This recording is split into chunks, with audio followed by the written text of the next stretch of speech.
శ్రీ గురుదత్త జై గురుదత్త. శ్రీ మహాగణాధిపతయే నమ. శ్రీ సరస్వత్యై నమ. శ్రీపాదవల్లభాయ నమ.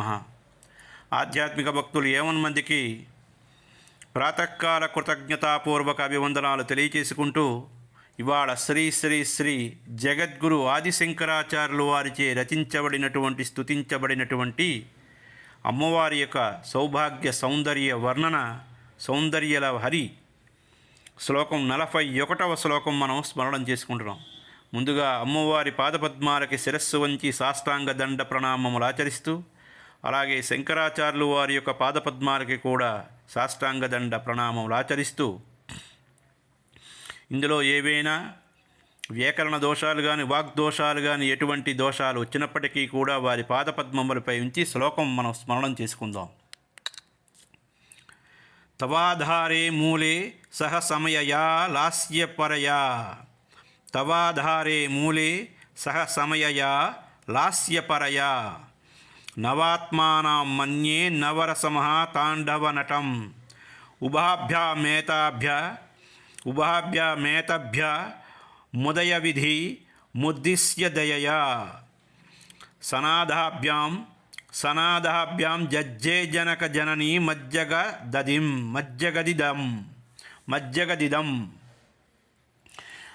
సనాదాభ్యాం జజ్జే జనక జననీ మజ్జగదిదం. రెండవసారి. తవాధారే మూలే సహ సమయయా లాస్యపరయా. నవాత్మానాం మన్యే నవరసమః తాండవనటం. ఉభాభ్యామేతభ్య ముదయ విధి ముద్దిశ్య దయయా. సనాదాభ్యాం జజ్జే జనక జననీ మజ్జగదిదం. మూడవసారి. తవాధారే మూలే సహ సమయయా లాస్యపరయా.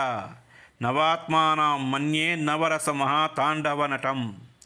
ఉభాభ్యామేతభ్య ముదయ విధి ముద్దిశ్య దయయా. సనాదాభ్యాం జజ్జే జనక జననీ మజ్జగదిదం.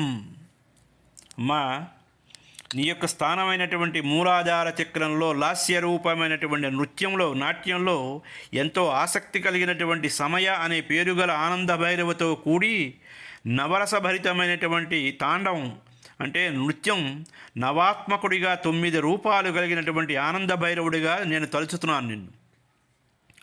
సృష్టి స్థితి మొదలైనటువంటి కర్తవ్యాలను అనుసరించి అపారమైనటువంటి కరుణా కృపా కటాక్షాలతో ఆ ఇద్దరిని జగత్తుకి జగన్మాత జగత్పితలు సాక్షాత్కరించారు. ఈ జగత్తు మాతాపితరులకు కలిగినటువంటిది. ఈ శ్లోకంలో శంకరాచార్యులు వారు మూలాధారం అనే వేదిక పైన జగన్మాత జగత్పిత అయినటువంటి సమయుడు అనే పేర్లు గల కామేశ్వరి కామేశ్వరుడు లాస్య తాండవాలని ఎంతో ఆనందంతో ప్రదర్శిస్తూ వాళ్ళలో ఉండేటువంటి చైతన్య ప్రకాశాలే ఈ సృష్టికి మూలహేతువు అయి కాగా నవవ్యూహములలో వర్ణించి ఇచ్చారు. ఇక్కడ నవాత్మకములైనటువంటి పరమశివుడు తాండవనాట్యం చేస్తూ ఉంటే కనుబొమ్మలు, కళ్ళు, దృష్టులు, చూపులు, నుదురు, చేతివేళ్ల ముద్రారచనలు అభినయ కౌశలంతో లాస్యనాట్యం చేసే జగజ్జనని ఈశ్వరైతే ఆ ఇద్దరి ఆనందహేళ వలన ఈశ్వర సృష్టి ఉత్పత్తి అయింది. సర్వకళలు పరిడవిల్లాయి, సర్వ విద్యలు ప్రకటనమయ్యాయి. సర్వయోగ ధ్యాన జప తప యజ్ఞ యాగ మంత్ర తంత్ర యంత్ర పూజా విధానాలన్నీ కూడా రూపుదిద్దుకున్నాయి. ఈ ఆనందనాట్యాన్ని తిలకించడానికి యోగం ద్వారా కుండలిని వికాసం ద్వారా యోగులు సాధన చేస్తూ ఉంటారు. ఇందుకు చిన్న కథ కూడా ఉన్నది. మగధ దేశంలో పాటలీపుత్రంలో ప్రస్తుతం పాట్నా వర్షోపాధ్యాయులు ఉపవర్షోపాధ్యాయులు అని 2 పండితులు ఉండేవారు. వర్షోపాధ్యాయులు పెద్దవారు, ఉపవర్షోపాధ్యాయులు చిన్నవాడు. ఉపవర్షోపాధ్యాయుల కుమార్తె పేరు ఉపకోసల. వర్షోపాధ్యాయుల వారి శిష్యులే వరరుచి, పాణిని అనే వారిద్దరూ. వీరిద్దరిలో పాణిని మందబుద్ధి, ఎంత బోధించినా విద్య అంటడం లేదు పాణినికి. వరరుచి జ్యోతిష్శాస్త్రంలోని ఎంతో ప్రావీణ్యతని సంపాదించి నిష్ణాతుడయ్యాడు. కానీ ఈ వరరుచి శాపగ్రస్తుడైన పుష్పదంతుడనే గంధర్వుడు ఇతడు తన తపశ్శక్తితో అదృశ్య విద్య సాధించి పార్వతీ పరమేశ్వరుడు ఏకాంతంలో ఉన్నప్పుడు పరమేశ్వరుడు పార్వతీకి చెప్పినటువంటి అద్భుత కథలు అదృశ్యంగా ఉండి రోజు విని అవి తన భార్యకు చెబుతూ ఉండేవాడు. ఒకరోజు భర్తతో పాటు కైలాసానికి వచ్చినటువంటి పుష్పదంతుని భార్య పార్వతీదేవికి నమస్కారం చేసి తనకు భర్త చెప్పినటువంటి అద్భుత కథలు పార్వతీ అమ్మవారికి చెప్పింది. జరిగినవి అర్థమైనటువంటి పార్వతీదేవి పుష్పదంతుని మానవునిగా పుట్టమని శపిస్తుంది. ఈశ్వరుడు కరుణిస్తే కాణాదుడనే బ్రహ్మరాక్షసునికి అతడు శాపగ్రస్తుడైనటువంటి గంధర్వుడే. ఈ కథలు వినిపించినప్పుడు అతడు వరరుచికి మానవ జన్మ పోతుందని అనుగ్రహిస్తాడు శివుడు. అతడే వరరుచి జ్యోతిష్శాస్త్ర పండితుడు. ఇతడి సహధ్యాయి పాణిని. కానీ గురువుగారైనటువంటి వర్షోపాధ్యాయుల వారు పాణినికి విద్య బోధించి విసిగిపోయారు. చివరగా అతను, నాయనా, నీకు విద్య బోధించే శక్తి నాకు ఇంక లేదురా, నీవు హిమాలయాలకు వెళ్ళి ఘోరమైనటువంటి కఠినమైనటువంటి తపస్సు చెయ్యి. ఈశ్వరానుగ్రహం పొందగలిగేవంటే నీకు సర్వసిద్ధులు కరతలామలకం అవుతాయి. ఎప్పుడైతే నీకు ఆ సిద్ధులు ఈ కరాతలమలకాలు అవుతాయో అప్పుడు మానవ ప్రయత్నం అంతా నేను చేశాను, కానీ ఆ సిద్ధులు నీకు హిమాలయాలకు వెళ్ళి తపస్సు చేసుకు అప్పుడు మాత్రం నువ్వు మంచి పండితుడు అవగలవు. దైవానుగ్రహం ఒకటే మాత్రమే నిన్ను కాపాడగలదు అని చెప్పని ఆదేశించారు గురువుగారు. పాణిని విద్యలో మందబుద్ధే గాని గురువాజ్ఞను దైవాజ్ఞగా భావించినటువంటి శిష్యుడు. అందుచేత గురువుగారు చెప్పిన ప్రకారం అనేక కష్టాలకు ఓర్చి హిమాలయాలకు వెళ్ళి మానస సరోవర పరిక్రమణ చేసి తపస్సుకు కూర్చున్నాడు. అతడు గురువు గారి తాలూకా బోధగా తీసుకున్నటువంటి పంచాక్షరి జపంలో తాదాత్మ్యం చెందిపోయాడు పాణిని. అయితే అతను కొన్ని మంత్రాలను ఉచ్చరించాడు. అవి ఇక్కడ చెప్పటం కొంచెం చెప్పకూడనటువంటిది. అయితే ధ్యానయోగంలో నాదం దిక్కుగా పరుగులు తీశాడు పాణిని. కైలాసంలో అడుగు పెట్టాడు. అక్కడ జగన్మాత అయినటువంటి పార్వతి, జగత్పిత అయినటువంటి పరమేశ్వరుడు లాస్య తాండవ నృత్యాలు చేస్తున్నారు. సత్యదృష్టి గల సనక సనందర సనత్కుమార సనత్సుజాతులు అనేవాళ్ళు నలుగురు బాల్యదశ ఎన్నటికీ దాటని దిగంబర యోగులు అవధూతల వాళ్ళు తిలకిస్తున్నారు పార్వతీ పరమేశ్వర నాట్యాన్ని. నంది తిలకిస్తూ తలా చెవులు ఆడిస్తూ తనకు తెలియకుండానే తన కాళ్ళు అడుగులు వేస్తూ నృత్యం చేస్తున్నాడు. తపోధనుడైనటువంటి పతంజలి మహర్షి, వ్యాఘ్రపాదుల వారు కూడా ప్రేక్షకులుగా ఉన్నారు. పతంజలి యోగశాస్త్రం రచించినటువంటి మహాతపస్వి. అంచేతే వారు నటరాజ నాట్యాన్ని దర్శించి అర్హత పొందారు. వ్యాఘ్రపాదుల వారు మహామహర్షి, వారు దివ్య దృష్టి కలిగినటువంటి వారు. అందరూ ఈ నాట్యాన్ని తిలకించలేరు. కృష్ణ భగవానుని విశ్వరూప సందర్శనం అందరూ చేయలేకపోయారు. ఒక సంజయుడికి మాత్రమే వ్యాస మహర్షి అనుగ్రహించినటువంటి దివ్య దృష్టితో చూడగలిగాడు. ధృతరాష్ట్రునికి క్షణకాలం కృష్ణ పరమాత్మే ప్రసాదించి మళ్ళా ఉపసంహరించేశాడు. అర్జునుడికి కూడా గీతాబోధ సమయంలో కొద్దిసేపు మాత్రమే దివ్య దృష్టి ప్రసాదిస్తే విశ్వరూప సందర్శనాన్ని చూసి, నీవు ఈ దివ్య రూపం ఉపసంహరించి స్వామి ఇక నేను చూడలేనని భయపడిపోతే ఆ దివ్య దృష్టిని కోల్పోయాడు అర్జునుడు. అలాగా భగవద్దర్శనం అందరికీ కాదు, కొందరు సిద్ధులకి మాత్రమే అది సాధ్యం. ముఖ్యంగా కైలాసంలో సశరీరులుగా పార్వతీ పరమేశ్వరులను దర్శించగలిగిన వాళ్ళు అతి కొద్ది మంది సిద్ధులు మాత్రమే ఉంటారు. వారిలో వీరున్నారు. నాట్యవసాన సమయం అయింది.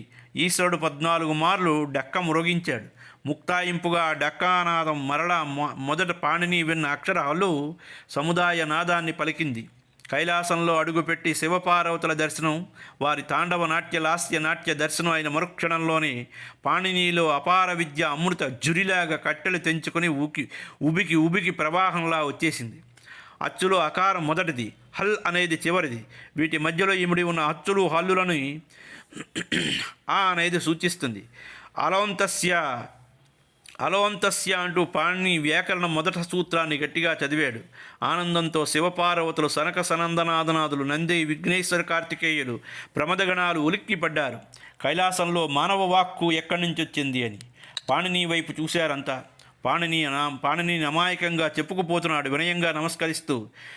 పరమశివ, పరమేశ్వరి, నా గురుదేవుల ఆజ్ఞ మేరకు హిమాలయాలకు వచ్చి మానవ సరోవర ప్రాంతంలో తపస్సు చేసుకుంటూ ఉండగా పరమేశ్వరుడు అక్కానాదంలో అక్షర సముదాయపు విచిత్రనాదం నన్నిక్కడికి లాక్కుని వచ్చింది. తమరిద్దరి తాండవరాస్య నాట్యాలను తిలకించి అదృష్టం ప్రసాదించారు.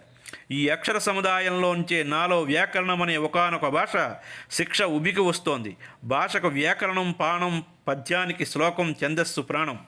చూడండి, భాషకి వ్యాకరణం ప్రాణం, పద్యానికి శ్లోకానికి ఛందస్సు ప్రాణం. మీ నృత్యవసాన సమయంలో, మీ నాట్యం చేస్తున్నటువంటి సమయంలో మళ్ళీ 14 మార్లు డక్కా మ్రోగించారు. ఆ 14 నాదాల్లోని అక్షరనాద సముదాయమే నా వ్యాకరణానికి 14 సూత్రాలుగా నా అంతరంగంలో రూపుదిద్దుకుంటున్నాయి. మహేశ్వర, నీ అనుగ్రహంతో ఏర్పడినటువంటి ఈ విద్యని పరమేశ్వర సూత్రాలుగా నామకరణం చేస్తాను. ఇది అష్టాధ్యాయిగా చేస్తాను పేరు పొందుతుంది. 14 సూత్రాలను మహేశ్వర సూత్రాలుగా 8వ అధ్యాయంలో పొందుపరుస్తోంది నా హృదయం. కాబట్టి ఇది అష్టాధ్యాయి. అంతేకాదు, మహేశ్వర అనుగ్రహంతో ఏర్పడిన ఈ వ్యాకరణం భూలోకవాసులందరికీ కూడా అందాలి అంటే ప్రసిద్ధ ఈశ్వరాలయాలన్నిటిలోని వ్యాకరణ దాన మండపాలు నిర్మించేటట్లుగా నీవు నీ భక్తులకి అనుజ్ఞ అయ్యి స్వామి అన్నాడు సాష్టాంగ దండ ప్రణామం చేస్తూ. అతడి గురుభక్తికి, అమాయకపు భక్తికి ఈశ్వరుడు ఈశ్వరి ముగ్ధులైపోయారు, ఎంతో సంతోషించారు. నీవు ధన్యుడివిరా నాయన, వ్యాకరణాలన్నిటిలోని ప్రామాణికంగా నీ పాణిని వ్యాకరణం రూపుదిద్దుకుంటుంది అని అమ్మా నాన్నలు అమ్మా నాన్నలు ఇద్దరు తాలూకా కృపా కరుణ కటాక్ష వీక్షణలను పొందేశాడు పాణిని. శిక్షలలో ఉత్తమమైనది యాజ్ఞవల్క్య శిక్ష కాగా వ్యాకరణాలలో పాణిని వ్యాకరణమే ప్రామాణికమైనదిగా మారింది. నీ గురుభక్తి నిన్ను మానవులకు అసాధ్యమైనది, పరమ యోగులకు తప్ప సాధ్యం కానిది ఆయన మా తాండవ లాస్య నాట్యాన్ని తిలకింపజేసింది, కైలాసానికి పిలుచుకు వచ్చింది. ఇక నీవు క్షేమంగా తిరిగి వెళ్ళురా నాయనా అని పాణిని అమ్మ నాన్న ఇద్దరూ ఆశీర్వదించారు. నందీశ్వరుడు ముందుకు వచ్చి, స్వామి, నీ అడుగుల్లో అడుగులు కలిపిన నా నాట్యానికి గుర్తింపు గౌరవం ప్రసాదించవా అని ఆర్తిగా కోరాడు ఈశ్వరుడు ఆనందించి. అప్పుడు ఎక్కడో భూలోకంలోంచి వచ్చిన మానవుడికి అన్ని వరాల ఆశీర్వచనాలు ఇచ్చేసారే మీ ఇద్దరు కలిపి, మరి నేను ఇన్నాళ్ళ నుంచి కూర్చుని నేను కాళ్ళు ఆడిస్తుంటే నన్ను ఏం పట్టించుకోవా అని అంటే, అప్పుడు ఈశ్వరుడు సంతోషించి, భరతముని నాట్యశాస్త్రంలో కృషి చేస్తూ తపస్సు చేస్తున్నాడు, అతడు నీ వద్దకు వస్తాడు, అతడికి ఈ నాట్యశాస్త్రం బోధించు, అది నీ ద్వారా ప్రచారమై భరతముని వలన వ్యాప్తమై భరతనాట్యంగా భూమిలో గౌరవం పొందుతుంది అని ఆశీర్వదించాడు. దానికి నీ వెనకాల, భరతనాట్యం వెనకాల నందీశ్వరుని తాలూకా కృపాకటాక్ష వీక్షణాలు ఎప్పుడూ ఉండి తీరుతాయి అని ఈశ్వరుడు నందీశ్వరుణ్ణి భరతనాట్యం వెనకాతల ఉండేటువంటి అపారమైనటువంటి కరుణా కటాక్షాలు ఆ నాట్యపు శబ్దాలకి సాక్షాత్తు నందీశ్వరుడు తాలూకా డెక్కల శబ్దం, ఆ కాళ్ళ శబ్దాలే భరతనాట్యానికి ప్రామాణికంగా ఇచ్చేశాడు. అలాగ పాణిని వ్యాకరణం వ్యాప్తిలోకి వచ్చింది. ఈ పాణిని కథ గుణాఢ్యుడు రచించిన బృహత్కథలో ఉంది. ప్రాకృత భాషలు 6, వాటిలో పైశాచీ భాష ఒకటి. గుణాఢ్యుడు పైశాచీ భాషలో బృహత్కథా మంజరిని రచించాడు. అయితే ఈ బృహత్కథని ఆనాటి మహారాజు ఆదరించకపోవడంతో గుణాఢ్యుడు ఆ వ్రాతప్రతిని తాళపత్రాలను ఒకటికొకటిగా అగ్ని ఆహుతి చేసేసాడు. ఈలోగా మహారాజు తన తప్పు తెలుసుకుని గుణాఢ్యుడిని వెతుక్కుంటూ వెళ్ళి ఆయన వ్రాసిన బృహత్కథ దహనకాండ ఆపేశాడు. కానీ అప్పటికే బృహత్కథ సగం పైగా కాలిపోయింది. మిగిలిన మహారాజు తీసుకుని గుణాఢ్యుడికి క్షమాపణలు చెప్పి సత్కరించాడు. రాజుగారి కోరిక మేరకు క్షేమేంద్రుడు అనే మహాకవి గుణాఢ్యుడిని మిగిలి ఉన్న తాళపత్రాల్లోని బృహత్కథను సంస్కృతంలో సంక్షిప్తంగా రచించాడు. దానిని సోమదేవ భట్టు కథా సరిత్యాగరంగా చక్కని కథలు రూపొందించాడు. కథా సరిత్యాగరం అని చక్కని కథలుగా మనకు బయటకు తీసుకొచ్చాడు. ఆ పాణిని విన్న ఆ శబ్దాలు ఈశ్వర నృత్యంలో ఉదయించిన శబ్దాలు శివస్వరూపాన్ని ఏకభోగంగా నటరాజుగా దర్శించడానికి వీలుగా ఉన్నాయి. వీటిని శివభక్తి సూత్రాలుగా నందికేశ్వరుడు గ్రహించి భాష్యం చేశాడు. ఇటువంటి మహత్తర కథలెన్నో శివపార్వతుల నాట్య హేళలో ఇమిడి ఉన్నాయి. ఇది ఆదిశంకరాచార్యులు వారు దర్శించారు. కాబట్టి ఈ శ్లోకంలో వాళ్ళిద్దరి దివ్య నాట్యంతో జగత్తు జననీ జనకులు కలదైనది అని వర్ణించారు. సర్వ సృష్టికి, సర్వ కళలకు, సర్వ వాద్యాలకు జననీ జనకులు పార్వతీ పరమేశ్వరులు. మనమంతా సాధారణ మానవులం. అయోగాలు, ధ్యానాలు అంటే అయోగాలు కాదు, అలభ్యమైనటువంటి ఎంతో కృషి చేస్తే కానీ లభించినటువంటి ఈ వ్యాకరణాన్ని, అలభ్యమైనటువంటి యోగశాస్త్రాన్ని బయటకు తీసుకొచ్చినటువంటి యోగశాస్త్రం అది అమ్మవారు అయ్యవారు ఇచ్చినటువంటి కరుణారస కృపాకటాక్ష వీక్షాలే ఇవి. కాబట్టి ధ్యానాలు, తపస్సులు, ఆ యోగాలు మనకి వీలు పడవు. కాబట్టి మనం చిత్తశుద్ధితో కూడినటువంటి భక్తితో ఒక సాకార రూపాన్ని ధ్యానం చేసుకుంటూ భక్తితో ఆ స్తోత్ర పారాయణ చేస్తూ ఉంటే ఆ నామ జప మహిమ వలన మన తాలూకా మనోవేదికపై జగన్మాత జగత్పితల తాలూకా లాస్య తాండవ నృత్యాలు మన మనోనేత్రాల భావనతో తిలకిస్తూ ఉండవచ్చు. మన హృదయాల వేదికగా చేసి దివ్య దంపతులు నాట్యహేళనని రంగస్థలంగా మార్చుకుంటే మనసు ఉండాలే కానీ మార్గం దొరుకుతుంది. త్యాగరాజు, అన్నమయ్య, రామదాసు, దీక్షితారు, కబీరు, తులసీదాసు, సూరదాసు, భక్తమీర, రామకృష్ణ పరమహంస, రమణ మహర్షి, భక్తపోతన, కాళిదాసు, ఆదిశంకరాచార్యుల ఎంతోమందో మహనీయులు, మహాత్ములు, మహాకవులు, ఆచార్యులు సాకార రూపాన్ని ధ్యానం చేసి గానం చేసి కవిత్వాలు వ్రాసి నామజపం చేసి తరించారు కదా. మనం కూడా ప్రయత్నం చేద్దాం. అంటే మనం అంతటి వాళ్ళం కాము, కాకపోతే మనం చేయవలసిన ప్రయత్నం అంతా కూడా ప్రతిరోజు కూడబలుక్కుని సౌందర్యలహరి తాలూకా శ్లోకాన్ని ప్రతిరోజు మనం ఎల్లప్పుడూ కూడా స్మరణం ఎప్పుడూ చేసుకుంటే చాలు. ఇంకా మనకి శ్రవణం స్మరణం స్ఫురణం ఈ మూడు చేసుకోగలిగితే మన జీవితం సార్థకం అవుతుంది. అది అయ్యా ఇక్కడికి ఇది సమాప్తం. స్వస్తి ప్రజాభ్య పరిపాలయంతం న్యాయేన మార్గేణ మహిం మహీషా గోబ్రాహ్మణేభ్య సుమస్తు నిత్యం లోకా సమస్తా సుఖినో భవంతు.